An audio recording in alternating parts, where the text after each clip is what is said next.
오늘은 이제 교통사고에서 발생하는 많은 내용들 중에 가장 불행한 사고죠. 가해자가 책임보험만 가입한 상태에서 운행 중 내가 다쳤을 때, 피해자가 발생했을 때 이분들이 이제 보상받을 수 있는 내용이 뭐가 있는지, 정당한 보상 처리를 위해서 어떻게 해야 되는지, 그거에 대해서 한번 얘기를 해볼게요. 지문자분의 사연이 있고요. 오늘 이 지문자분의 이야기를 한번 들어보겠습니다. 안녕하세요. 오토바이 운전 중 교통사고 후미 차량이 책임보험만 가입되어 있어서 와이프가 들어놓은 자동차 보험의 무보험차 상해를 이용하여 치료 중입니다. 척추압박골절 입원이 골절되었고 현재 안정을 찾아가고 있는데 이때 제가 받을 수 있는 합의금은 얼마 정도인지 알 수 있을까요? 질문자분의 내용을 들어보면은 이제 자기가 오토바이를 타고 있었고 후미에서 책임보험만 탑승한 가해자가 후미 추돌 사고를 발생해서 이제 피해자 입장에서는 가해자가 책임보험만 가입했으니까 아무래도 처리받는데 한계가 있잖아요. 그래서 자기의 배우자가 가입한 무보험 자동차 상해로 이제 처리를 받고 있는데 척추압박골절이 발생했고 이로 인한 부상은 어떻게 되는지에 대해서 문의를 하셨네요. 이제 보게 되면은 책임보험만 가입해서 운행을 하셔서 사고를 발생하게 되면은 이제 피해자분하고 연관되는 어떤 법적인 문제는 형사 책임하고 그다음 민사적인 손해배상 책임이 이제 두 가지가 성립이 되는데, 형사적인 책임은 저희 손해사정사 업무하고는 관련된 부분이 없기 때문에 우선은 이제 민사적인 부분, 손해평가라든가 보상 부분에 있어서 내용만 한번 알아볼게요.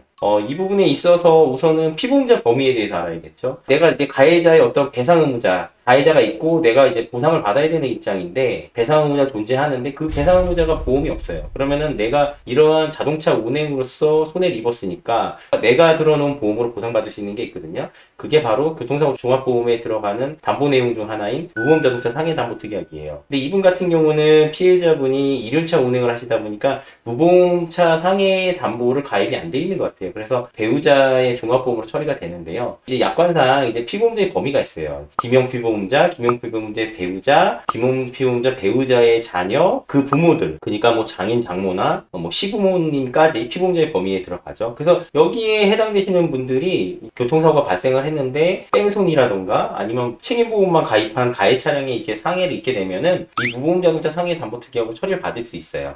여기 지금 김용 피보험자라는 거 하면 저를 기준으로 얘기하는 거. 그러니까 내가 차를 운전하고 그 보험 증권에 내 이름이 기재돼 있잖아요. 그게 김용 피보험자예요. 그래서 그 나를 기준으로 해서 관계가 형성되는 아주 가족분들이 이런 어떤 상해를 입었을 때 어떤 무보험 자동차 상해 담보 특약으로 처리를 받을 수 있는데, 중요한 거는 이 무보험 자동차 상해 담보 특약은 법률상 손해를 담보한다기보다 보험회사가 만들어 놓은 법률상 손해에 근접하는 보상 처리 기준이 있어요. 계산하는 방법이 좀 틀립니다. 그래서 그거는 이제 대인배상 2 종합보험 대인합의라고 하잖아요. 그 지급 기준의 어떤 보상 범위는 똑같아요. 그렇기 때문에 만약에 심각한 뭐 간병이 필요한 사지마비 환자라던가 아니면은 큰 영구적인 후유장애가 남는 경우가 아니라면 어느 정도 무보험 자동차 상해로서 커버는 다 됩니다. 중요한 거는 좀 전에 이제 피보험자 범위를 말씀드렸고, 이분은 당연히 김용 피보험자인 배우자분이 든 무보험차 상해로서 이제 처리를 받는 건데 척추 압박골절이 됐다고 했어요. 그렇게 되면은 이제 무보험차 상해로서 대인배상 합의금을 받듯이 뭐 위자료, 상실수익에 휴업손해, 뭐 기타 손해배상금, 뭐 향후치료비가 들어갈 부분이 있으면 향후치료비, 뭐 여러 가지 이제 분액이 이제 산정해서 보상을 받을 수 있는데요. 만약 이분께서 무보험차 상해가 담보가 없었다. 그러면 어떻게 될까요? 가해자가 가입한 책임보험 한도 내에서 보상 처리만 이행되겠죠. 그런 경우라면은 치료비가 척추 안정성 골절이라고 한다면 상해급수 5급, 그 다음에 대인배상 1회 후유장애 책임보험 한도가 이분 같은 경우 11급, 후유장애 한도가 11급에 해당돼요. 그래서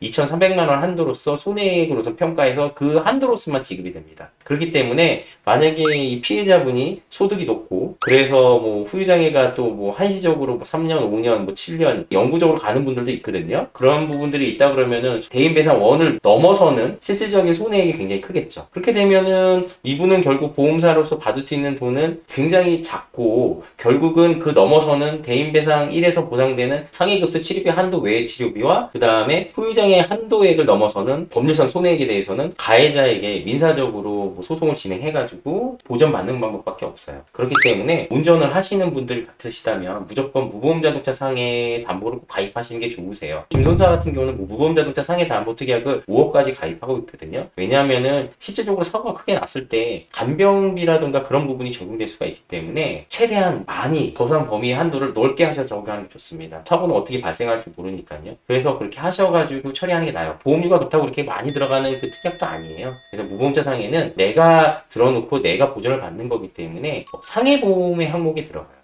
실질 보상의 상해보험이 들어가고, 그래서 책임보험만 가입하거나 뺑소니 사고에 의해서도 내가 들어놓은 거에 대해서 만약에 생긴 어떤 사고를 실질적인 손해로서 산정을 받아서 보상받는 그런 어떤 담보이기 때문에 굉장히 좋은 항목에 들어갑니다. 중요한 거는 여기서 이제 무보험자동차 상해 이제 처리를 받을 때 많은 분들이 얘기하실 때 별로 실효성이 없다고 생각하시는 분들도 있어요.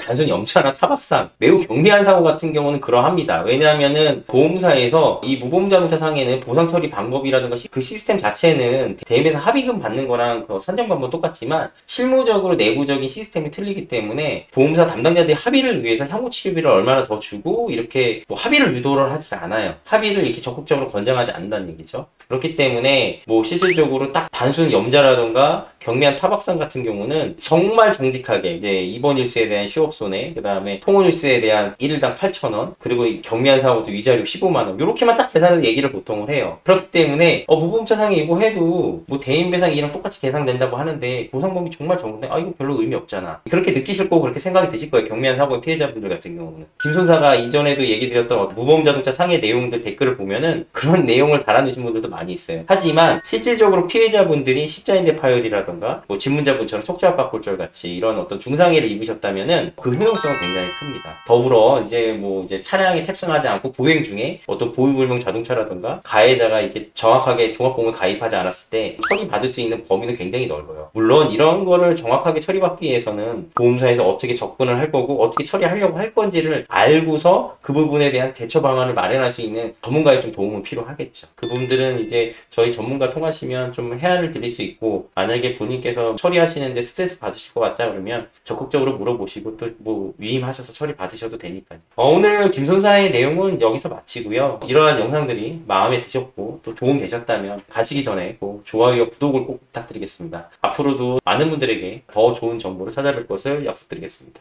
감사합니다. 인터넷에 김선사를 검색하세요.